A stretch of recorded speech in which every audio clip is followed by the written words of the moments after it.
ما تعرفيش تسدي ولا ما تعرفيش تخرجي العقد الرئيسية من القماش مع لوريونتال تتعلمي وتعرفي.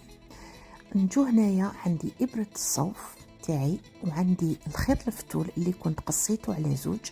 ندخل الخيط في الإبرة وندير العين نتاعي الأولى، من بعد نروح نحي الإبرة ونسوي الخيوط باش يكون عندي نفس الطول.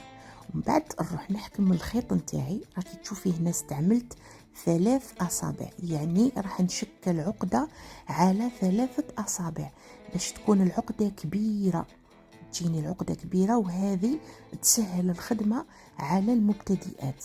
والخيط ما يجينيش تحت الأصابع، يجيني فوق الأصابع كما راكي تشوفي معايا، يعني والعين ما تكون بعيدة ما تكون قريبة، هكذا تجي الخدمة متقونة. كما تشوفوا أنا هنا راني استعملت أسبوعين، يعني تقدري تخدمي بها، ولكن كي توالفي الخدمة نتاعك كبداية تستعملي 3 أصابع. هذه الحاجة راح تسهل عليك المهمة. شوفوا هنايا راني لويت الخيط وجبته فوق خوه، من بعد راني دخلت الإبرة كما راكم تشوفوا بين الأصبع والخيط ونجبد الخيط نتاعي، راني شكلت العقدة. من بعد نعاود نروح ندير الإبرة في العقدة الكبيرة ونروح نحط الإبرة نتاعي فوق المكان وين خرجت الخيط لأول مرة، ونبدأ نصغر في العقدة، نصغر حتى تولي عقدة صغيرة.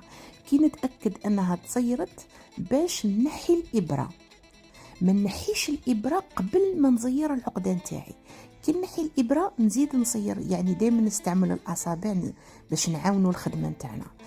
وكاين بزاف اللي يغلطوا ما يديروش الإبرة ما يخلوهاش، وهذا الشيء يكون لهم كما احنا نقولوا خدمه ماهيش متقونه ماهيش شابه، العين تاع العقده تجي هابطه، وهذا اللي راح يخلي العقده تتفتح والخدمه نتاعهم تجي مرخيه كما احنا نقولوا.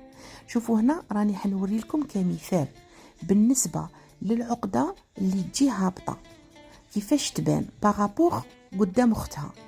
شوفوا نستعمل نفس الطريقه، نلوي الخيط على الاصبع، نستعمل الابره لاخراج الخيط، ومن بعد نروح ندير نصغر العقده تاعي بالابره. لكن المشكل اللي يقع فيه لا بلوبار تاع المبتدئات انهم يتقلقوا وينحوا الابره قبل ما تكمل العقده، قبل ما تصغر، كي يروحوا ينحوها ثم وين يكون كاين لو ديفو. شوفوا هنا راني كملت نحيت العقده، شوفوا الخيط كيفاش جا هابط، هاكو تشوفوا ممكن نروح باش نفك العقده يعني تتنحى فاسيلمون، ما راهيش مزيره لانها راهي معقوده في الهواء، ما راهيش معقوده هي ما تجيش معقوده في القماش ولكن تجي مزيره مع القماش. ومن بعد تشوفوا هنا نعاودها، وكي نعاودها بالطريقه الصحيحه وتلاحظوا الفرق. خياتي ان شاء الله يكون عجبكم هذا الفيديو القصير، وان شاء الله نكون افدتكم.